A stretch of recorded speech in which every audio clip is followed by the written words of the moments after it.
Now back to that breaking news in Pacific we've been following all morning, where the levee failed, sending the White River just spilling into neighborhoods. And KIRO 7's Ranji Sinha is live from a community center where people who evacuated are finding shelter right now. And Ranji, you've been talking to people. What are they telling you about their experience? Well, Lindsay and Didi, we're joined here by Katie Garberding, who actually works at the community center. Is that correct, Katie? No, I'm actually a council member here in the city of Pacific. Okay, perfect. Well, that's what I'm saying. But you're working here today. We're working here today making pancakes. You're making pancakes. So Yes. You actually, though, as a council member and working here today, you had to evacuate as well. Talk to us what happened. We got the alarm on the phone saying get out now, and then there was a helicopter flying overhead saying get out now, evacuate. And we woke up and got out.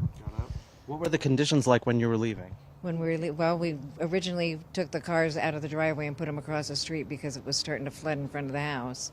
And then we went back in and got him. And That is your grandson. that's my grandson, Dalton. And then 5 minutes later, we went back out to the car and it was a foot deep in water. So it came up really fast. It came up really fast. What did you think when you saw it rising like that? That it's going to hit the house. I'm sorry to hear that, but we're glad you're okay. Yeah, we're okay. That's the important part. So you, your husband, and your grandson were able to get out okay. Yes. And you, as a council member, I imagine you feel like it was the right call to get people out under these circumstances, correct? Oh, absolutely. There's no question in my mind. Okay. So even though you had to come out and leave your home, you came out to the community center to help out. So what have you been doing here this morning? Well, first I borrowed some shoes because my shoes were wet. Okay, so They're not the right size, but and you they're borrowed an apron. borrowed an apron. Okay. And we came in and we're making pancakes for the people that have been evacuated that are in the community center. Okay, so you're doing your part even though you had to leave your house. Yeah, we're trying. Well, Katie, thank you very much. We're glad you're okay. What do you want to say to people out there if they're sort of hedging or wondering or what? What do you want to tell them? I have no idea. My mind is just a fog right now. Are you telling, if people are considering not leaving, you would want them to leave though? Oh, absolutely. Evacuate, get out now while you can, because once the waters rise, there's no telling what's going to happen. Well, Katie, thank you very much. We really appreciate it. Katie Garberding, council member, and also helping out here at the community center. We've been talking to folks all morning long, and they've had similar stories of trying to get out of their homes. We'll continue to talk to some folks and bring you the latest right here. For now, live in Pacific, Ranji Sinha, KIRO 7 News. Oh my gosh, Ranji, she was saying that water was just rising Thank so you. quickly, leaving even without her shoes, having to borrow some shoes. Thank you for that perspective. Now, KIRO 7's Brooke Griffin has been talking with people from that flooded neighborhood. We have another interview we want to share with you. This is somebody who had to get out suddenly.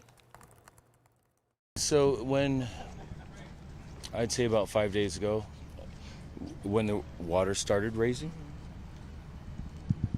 that brought me more concern. And the days after I watched it raise. So it was about 1 foot before I knew the water would probably breach. That's when I got the U-Haul. That's when I got the to-go bags and the plan to get my mom out of the house because she's slower and disabled. And yeah, confident when it was dry here for almost 2 days. But no, that turned around. Yeah, tell me what, I mean, you said it was dry this morning, and I mean, it's a river now. It was dry this morning, and the day before until around midnight, that's when the precipitation started falling, but that road was still dry. And then within, I'd say about 4 hours, the water went behind the where the flood barrier starts to past it now, and flooded this and majorly flooded that. And yeah, it kind of took everybody by surprise. My dogs even got nervous and ran off. So if you know Olivia and Freddie, I'm looking for you guys. Say that again? Did you hear the helicopter this morning? Oh yeah.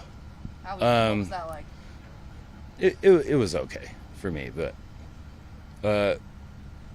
around 2 hours ago, when there were several helicopters and all the police were here on the megaphones saying get out now, that's when I went into survival mode. I'm gonna say you didn't leave though.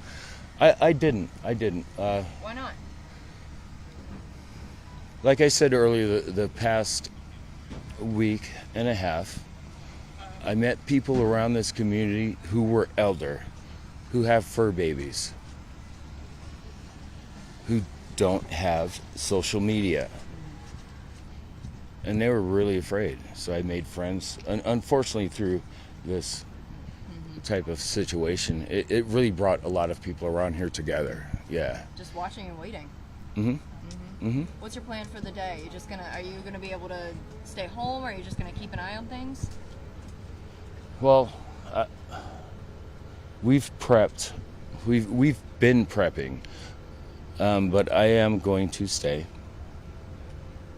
and watch See what happens. and inform some of my neighbors who are on this side of Pacific. Okay, get out of here. Get out of here.